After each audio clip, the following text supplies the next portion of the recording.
All right, so today we're going to dive deep, really deep, into the year USD, looking at where it stands right now and where it might be headed, over the next week, April 7th to the 11th, 2025. And to get there, we're going to look at the charts, of course, got to see what those technicals are saying. But we're also going to explore where the big buyers and sellers are lurking out there. And, of course, we're going to factor in the economic forces that are always pushing and pulling these currencies around, right? Yeah, absolutely. So, we're not going to just throw a bunch of numbers and jargon at you. What we want to do here is give you the tools, the knowledge to understand why the USD is doing what it's doing. Because once you understand the driving forces, well, that's when you can really start to anticipate the moves, right? And for this deep dive, we've really dug in deep, looking at everything, the technical signals, the supply and demand dynamics, and of course the big economic stories, the narratives coming out of both the Eurozone and the US. Perfect. That's exactly what we're here for. So, where are we starting? As of today, April 6th, 2025, where is the USD trading? So right now, the USD is sitting around that 1.0962 level. Okay. And I got to say, it's been pretty exciting lately, right? Like, looking back, it's been quite a volatile few weeks, hasn't it? Oh, definitely. It's been a wild ride. And, the main culprit here, the thing that's been stirring things up, are these new U.S. tariff policies. You drop something like that on the market, well, people freak out, right? Lots of uncertainty, lots of reactions, and that leads to volatility. Yeah, no, that makes sense. And yet, despite all of this tariff drama, the EUR/USD has actually bounced back from those lows we saw earlier this year. So maybe, I don't know, maybe that says something about the euro's underlying strength. It might, yeah. And what's interesting is that, when you look at the technical indicators, some of them are hinting that this upward momentum could keep going. It seems like the overall trend is trying to push higher, even with all this, fundamental stuff happening in the background. So the technicals are painting what a kind of bullish picture then. Well, to a certain extent, yeah. But there's a catch, right? Like with everything in trading, the analysis we're looking at, it also highlights some key resistance levels. These are like price points where it might be difficult for the EUR/USD to move higher. And on top of that, there are signs that the pair might be, a little overbought at the moment. So basically, we got to be prepared for a potential pullback in the coming week. Okay, so it's not all sunshine and roses then? Not quite, no. Like I said, it's nuanced. Longer term, there might be room for more gains. But short term, well, there are definitely some potential headwinds. All right, so we got to look closer. We got to dig into the data and see what's really going on. Yeah. So where do we start? What about the technical analysis? If we bring up the daily price chart, what are the key things that stand out? Okay, so on the daily chart, the biggest thing that jumps out is that break we saw above the 1.03 to 1.08 range. That range kind of defined the EUR/USD for a good chunk of early 2025. But then, boom, in February, we broke out. And since then, it's been higher lows and higher highs. Right. So each dip is higher than the last, and each peak is higher than the last. Classic sign of an uptrend, right? Exactly. And it's not just a short-term blip. This is a medium-term uptrend we're looking at here. Makes sense. Now, the analysis mentioned a recent test of the 1.11 level. What happened there? So yeah, the price climbed all the way up to around 1.11, but it couldn't quite break through. It met some pretty strong selling pressure there, which kind of acted like a ceiling, and that's what triggered the pullback we saw. And right now the price is consolidating, moving sideways around that 1.09 support zone. So that 1.09 level, that's definitely one to watch. Okay, so 1.09, we're keeping an eye on that. And what other technical signals should we be paying attention to on the daily chart? So a couple of things. First, the price broke above a descending trend line. That trend line had been in place since September 2024, so breaking above it, well, that's usually a sign that the bears are losing control, Yeah, like the downward momentum is weakening. Exactly. And then we've got the RSI, the Relative Strength Index. It recently went above 70.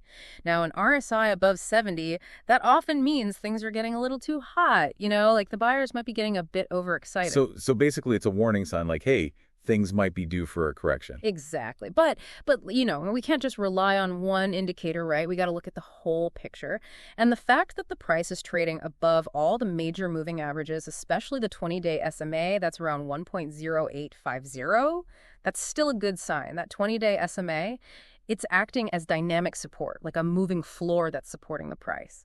And then on top of all that, we've got increasing volume during the recent price increases. That means there's real conviction behind this move, not just a few people buying. It's a lot of people. Okay, so the daily chart is giving us a mixed bag, but overall leaning towards the bullish side.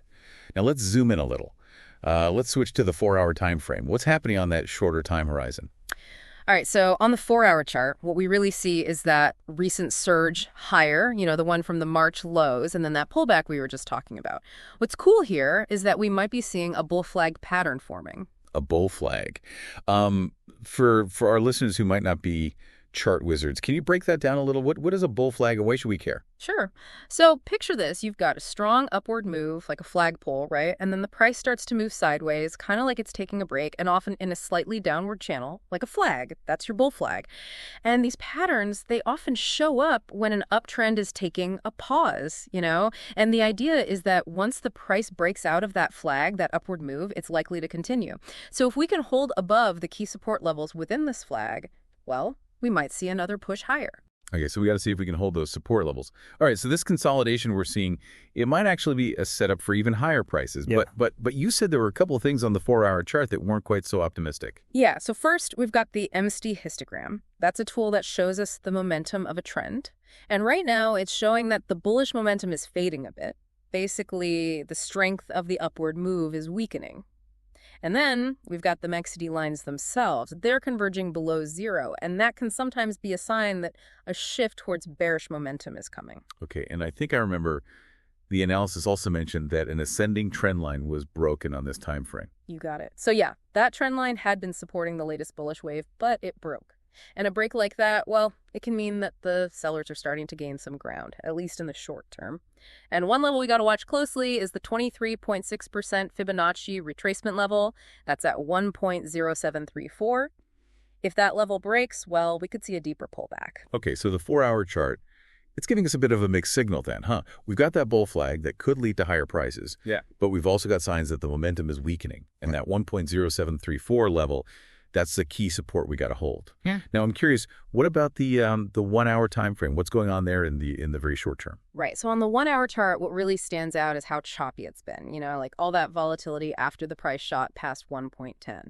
And since we hit that high around 1.1107, we've been making lower highs. Lower highs. So another sign that maybe the bulls are getting tired. Could be, yeah. And the analysis agrees. It points out that the momentum has definitely decreased since that initial burst higher. But there are also some untested demand zones down between 1.0820 and 1.0840. Those are levels where we saw a lot of buying in the past, so the price might find some support there if it drops down that low. On the flip side, we're seeing some resistance building up between 1.1050 and 1.1070. So basically, we've got these levels above and below the current price where things could get interesting.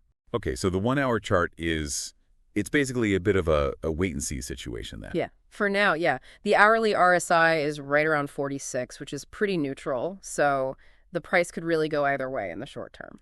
Okay, so lots of different signals coming from the technicals, some bullish, some bearish. It's definitely a complex picture. But charts aren't everything, right? We got to look at where the big players are putting their money, the supply and demand. What's the analysis saying about that? Right. So this is where we get into those specific price areas where we think there's a higher chance of either sellers jumping in, the supply zones, or buyers stepping up the demand zones. And in this case, we've got a few key supply zones highlighted. Those are the areas where we think sellers are going to be more active and could push the price down. Okay, so let's start with the first one. It's way up there, right? Between 1.1145 and 1.11198. Why is that area so important? So that zone, that's where we topped out recently. It's the recent swing high. But what's really important is that it also lines up with an area where the price struggled to go higher back in March. So it's like a double whammy, And it hasn't been tested much lately, so it's a relatively fresh supply zone. What that means is that if the price goes up there again, we could see a pretty strong bearish reaction. It's like a big roadblock for the bulls. Interesting. Okay, so that's our major supply zone. What about the next one down? The next one is between 1.1065 and 1.1085. Now, unlike that Mater zone, this one has been tested a few times recently, so it might not be as strong, but it's still something to watch because it lines up with those recent swing highs we saw on the hourly chart. Got it. So major supply zone up high, secondary supply zone a little lower, and then we've got one more, right, just above the current price. Yeah, the minor supply zone is between 1.0985 and 1.1000. And this one is interesting because, well, first of all, it's that big round number, 1.0. Those psychological levels, they can often act as resistance or support. And it also lines up with some previous price action in that area. So it's something to keep in mind if the price tries to rally. Okay, so we've got our supply zones mapped out, the places where the sellers might be waiting. Now let's flip it and look at the demand zones, the places where the buyers might step in. So the first one, the primary demand zone, that's between 1.0840 and 1.0860. And this is a big one because it's where the 20-day SMA on the daily chart crosses with some old support levels. Plus, it hasn't been tested since that recent breakout, so it's fresh, and that means there's a good chance we'll see buyers step in there. Okay, so that's a level to watch for potential buy entries. What about the next demand zone down? That's the strong demand zone, between 1.0730 and 1.0750. And this one is strong because it lines up with two Fibonacci retracement levels. We've got the 23.6% retracement of the recent upward move and the 38.2% retracement of the bigger move that started in February. So two different time frames are pointing to this zone as potential support. And when you get that confluence of support levels, well, that's usually a sign that buyers are going to be pretty active. Got it. So two Fibonacci levels, 23.6 and 38.2. That's a strong signal. And then what about the last demand zone? The last one is the critical demand zone, down at 1.0570 to 1.0590. Now, this level is important because it was the 38.2% retracement of that big drop we saw back in September, and it's also the 100% extension of the January rally. Basically, breaking above this zone was what really kickstarted the whole move higher, so it's a key level for the long-term trend. Okay, so we've got our supply zones, we've got our demand zones all mapped out. Now, the analysis also mentioned order blocks and a fair value gap. Can you just give us a quick explanation of those? Sure. So order blocks, those are areas where the big institutions, the whales, the funds, they place big buy or sell orders. And these orders, they can leave a footprint on the chart. So you've got a bullish order block down at 1.0520 to 1.0550. That's where that big rally in March and April really took off from. So if the price goes back down there, we might see those big buyers step in again. And then we've got a bearish order block up at 1.107 to 1.1107. That's where the selling pressure kicked in and caused that recent pullback. So if we go back up there, well, the sellers might be waiting. And the fair value gap. Right. So that gap is between 1.0890 and 1.0920. And it's basically a space on the chart where the price moved really fast back on April 2nd and there weren't many trades happening. These gaps, they can sometimes act like magnets. The price might come back to fill them in at some point. Okay, so we've covered the technicals, the supply and demand. We've got a good picture of what the chart is telling us. Now let's switch gears and talk about the bigger picture, the fundamentals. What are the key things driving the Euro SD right now from an economic perspective? So right now, the big story is those U.S. tariffs we talked about earlier. They're the main driver behind the recent moves in the USD. And, as we mentioned, the euro has actually gained about 1.3% against the dollar in the past week. And that's mostly because the dollar is weakening. So even if the Eurozone isn't doing great, the dollar is doing even worse because of these tariffs. Exactly. It's all relative, right? And these tariffs, they're a big deal. I mean, a 10% baseline on all imports, 20% for the EU, and 34% for China. That's huge. And it wasn't expected, so it really caught the market off guard. Nobody knows what's going to happen next. Are other countries going to retaliate? Is this going to hurt the U.S. economy? And all that uncertainty, well, it's bad for the dollar. Yeah, it makes sense. And I remember the analysis mentioned that the dollar had its worst day since 2022 when those tariffs were announced. That's right. It was on April 2nd when Trump made the announcement. The dollar dropped 1.9% against a basket of other currencies. That's a big move for one day, and it shows you just how significant this whole tariff thing is. So yeah, the market is definitely betting on a weaker dollar right now. And a weaker dollar means a stronger euro, right? Yep, that's the basic idea. And the analysis even says that institutional investors, the big money, they're increasing their long positions on the Euro SD, so they're putting their money where their mouth is, so to speak. It's crazy how quickly things can change in the markets, huh? One announcement and everything shifts. Now, looking ahead, I know there's a lot of economic data coming out next week, both from the Eurozone and the U.S. What should we be watching most closely? Okay, so from the Eurozone side, the big one is the ECB monetary policy meeting minutes. They're coming out on Wednesday. These minutes, they give us a glimpse into what the European Central Bank is thinking, what are their plans for interest rates and all that. With all this trade war stuff going on, it's going to be really interesting to see what they have to say. Then on Thursday, we've got Eurozone retail sales, and on Friday, German industrial production. Those will give us an idea of how the Eurozone economy is actually performing. Okay, so lots to watch from the Eurozone. And what about the U.S.? In the U.S., it's a busy week, too. We've got the ISM Services PMI on Monday. That tells us about the services sector. Tuesday, we've got JOLTS job openings. That's all about the labor market. Wednesday, we've got the FOMC meeting minutes. That's like the ECB minutes, but for the Federal Reserve. And then Thursday is a big one. We've got the CPI data, the Consumer Price Index. That tells us about inflation. And then finally, on Friday, we've got the PPI, the Producer Price Index. That's another inflation measure. And we also get consumer sentiment. So yeah, lots of data coming out of the U.S. So basically, we got to watch everything, right? Pretty much, yeah. Any of these reports could move the dollar, and that's going to affect the EUR USD. Makes sense. Now, what about central bank policy? What are the expectations there?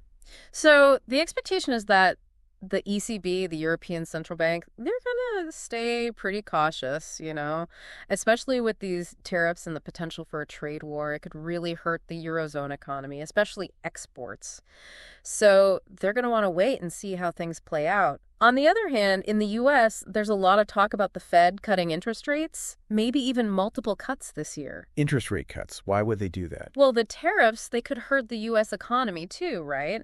And if the economy starts to slow down, the Fed might cut rates to try to stimulate growth. Okay, so rate cuts in the U.S., that would weaken the dollar even more, right? Yep, exactly. When rates go down, the currency usually weakens. Interesting.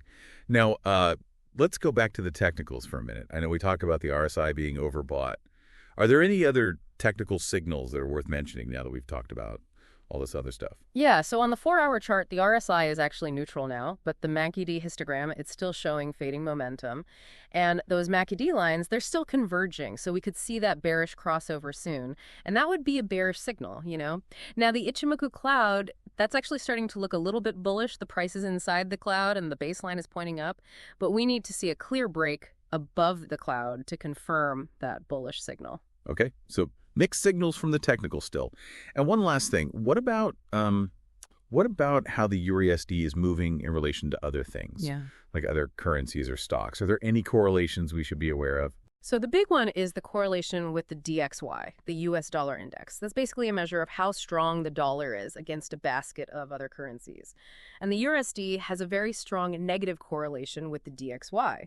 That means when the dollar weakens, the USD usually strengthens, and vice versa. And that correlation, it's gotten even stronger lately because of this whole tariff situation. We're also seeing that the difference between interest rates in the US and Europe is narrowing, and that's another reason why the euro is doing well.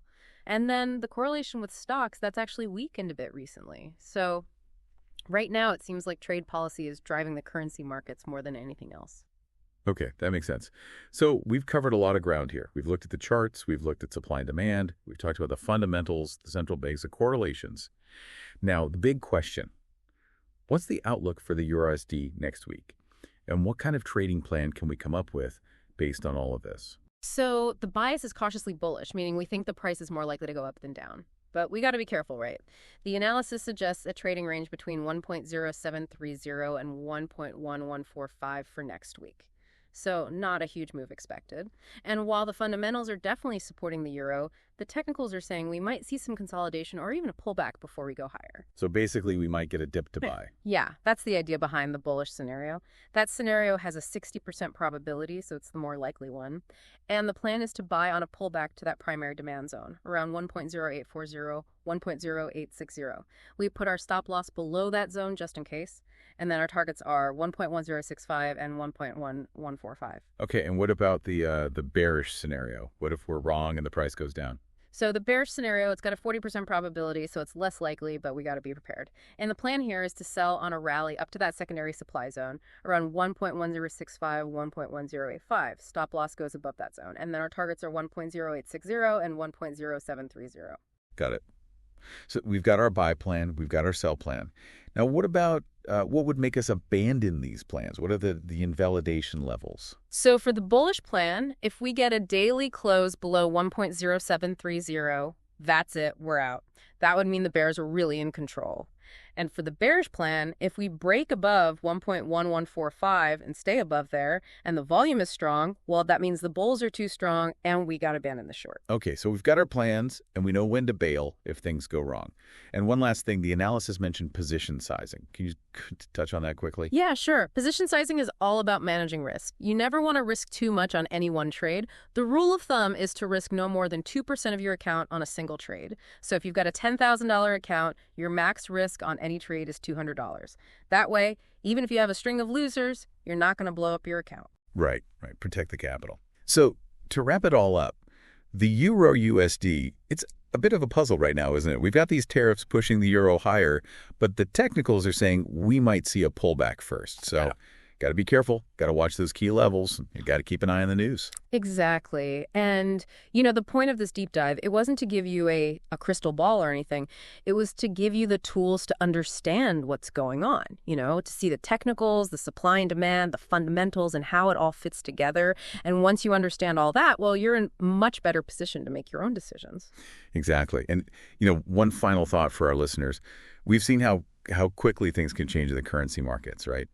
One policy announcement and boom, everything's different. Yeah. So it's more important than ever to stay informed, to watch the charts, read the news, pay attention to sentiment, because who knows what other crazy policy changes are coming down the pike, right? Yeah, absolutely. Stay vigilant, stay informed. All right, so that's our deep dive into the EUR USD.